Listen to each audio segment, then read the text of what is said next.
During the World of Tanks 3rd anniversary sale, I was going to say the Wargaming one, but I'm bad. I decided to pick myself up a nice package of golden credits because I'm a sucker who can't stop spending money on this game. It's like digital crack. Anyway, with some of that gold, I bought this thing, an SU-100Y. I've seen Goon's videos of it, and it looked like a lot of fun. So I played it on the test server, and it was a lot of fun, even with the screwy matchmaking you tend to get on test at low tiers. So I picked it up, and this was my second match in it. I teamed up with Risk, who had been taking about a month off or something, and Word, who in fact had not played since before physics was added. I start out by heading towards the west to the traditional TD positions, just because although I think this thing would go hilariously well in town, I didn't want to chance it. You know, not being used to the way it handles and all, I would be worried about getting circled by somebody, or, you know, overestimating my armor, or so on and so forth. I initially set up here before deciding it's actually kind of a shitty bush, and I move over to the one next to it.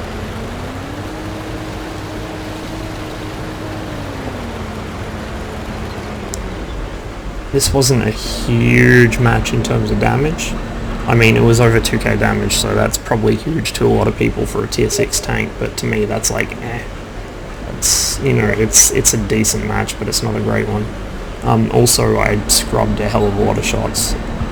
Mixture of auto-aiming, snapshotting, auto-aim snapshots, and in fact my favourite, auto-aim snapshots on the move.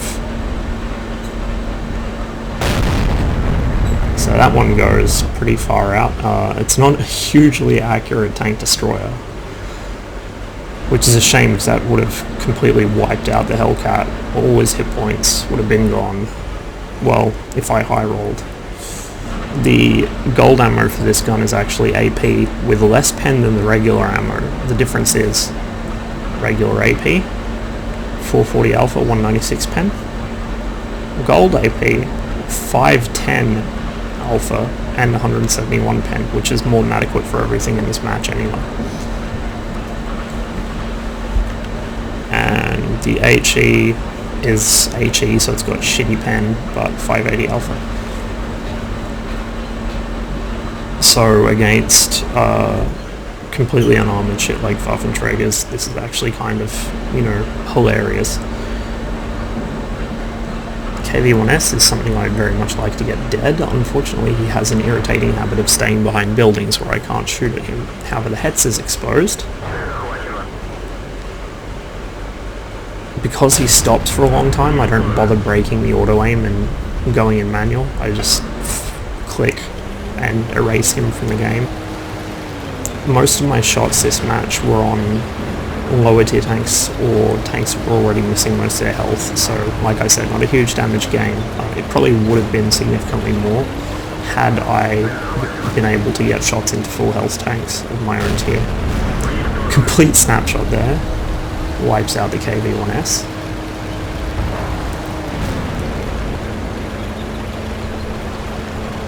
Now obviously, looking at the size of this thing, particularly its height, it has no camo at all. It's enormous. It's a giant box with a gun sticking out of it.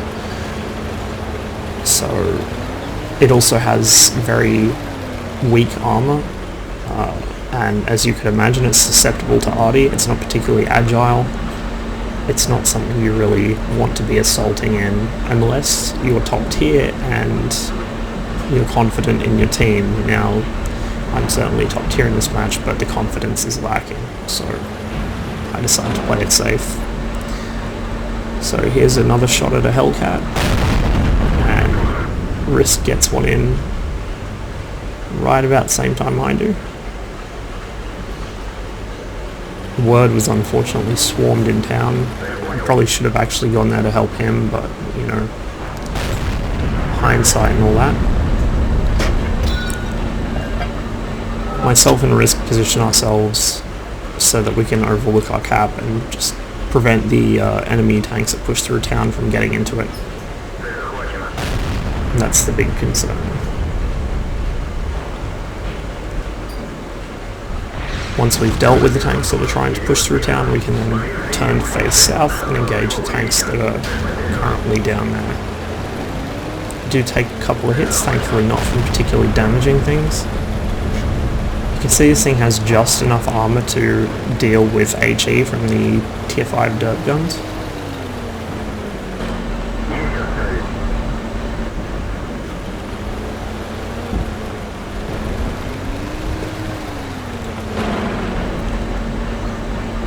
Looking for a shot on this T-34. Unfortunately, I haven't got used to the shell velocity on this thing and badly misjudged my lead for that target. Take a blind shot just in case that guy hasn't moved. Apparently he has.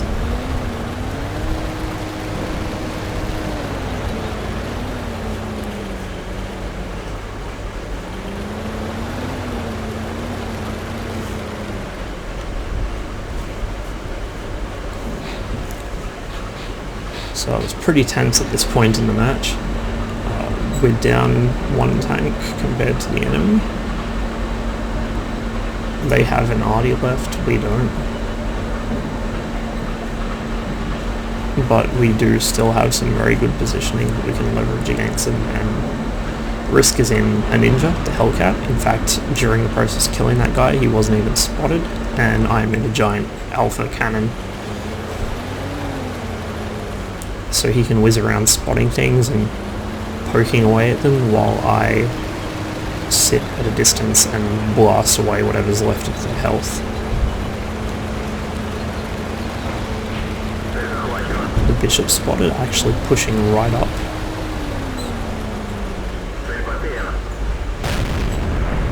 I make a completely blind snapshot at him after my lock breaks and somehow hit him.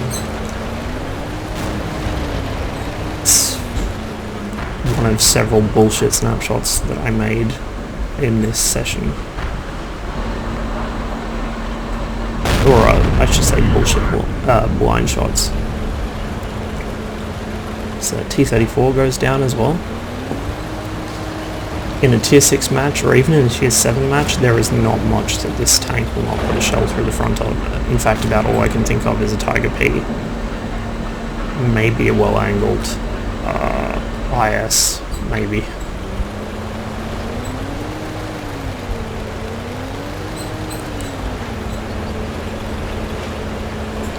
So I've secured myself a top gun already. Risk has got 4 kills. Now here I should have just stopped and aimed, but I was being a bit of an idiot and decided to keep moving with obvious consequences. If I had stopped and aimed, I could have quite comfortably one-shot this guy and then not had to deal with him later, but actually when I did have to go deal with him, he didn't really do shit to me, so it doesn't matter anyway.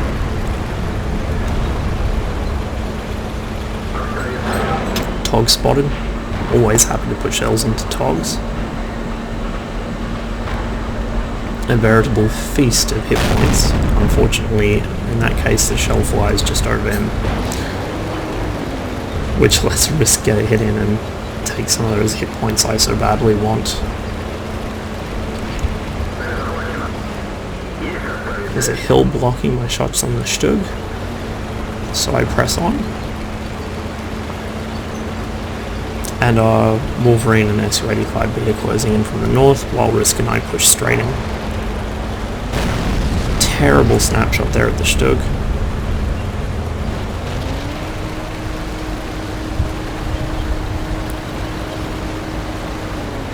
Reload time on this is, I think, about 9 seconds. I get tracked, but I still have a repair kit, so it's a good night for the Tog. While the Covenanter uselessly bounces shells off me.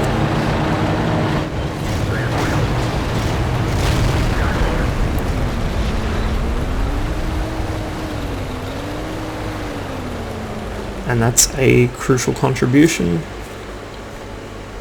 a Top Gun, and a bunch of other medals I can't even remember, which you'll be able to see in the post games, all on my second match in this tank. I don't think I've even begun to scrape the surface of what this thing's capable of yet. For that I need another top tier match, but I need tanks that haven't been shot at yet, haven't had most of their hit points knocked away by the rest of my team. It really is though a tank that I think you could carry quite hard in when you're top tier, just because of the... I mean, this gun is basically a delete button for tier 5s. If you load gold ammo, I don't think there's a single tier 5 except maybe an 82 at long range that will bounce that, and 510 alpha is enough to kill every tier 5 I can think of offhand. Well, every tier 5 medium and TD, maybe not heavies, in one shot. Even the 440 alpha regular shells will one shot a lot of tier 5s if they even slightly high roll. So, and you know, tier 6s 2 shots. It's pretty great. The main thing is just managing those hit points and trying not to get artied, because it is a big slow target without much armor, but it's definitely a fun premium and I'm glad I got one. I've been meaning to get it for I don't know, I don't even know, almost since it was introduced. Maybe a week after it was introduced I first became interested in getting one. So now I finally have, and hopefully you'll be seeing more of it in the future. One of the, actually, before I cut the video, one of the really nice things about this is that it has not only 2 loaders but also 2 gunners, so you can train the gunners and loaders from 2 different Soviet tank destroyers at once in this thing, which I think is a handy little touch. Kind of weird though, but definitely a neat thing.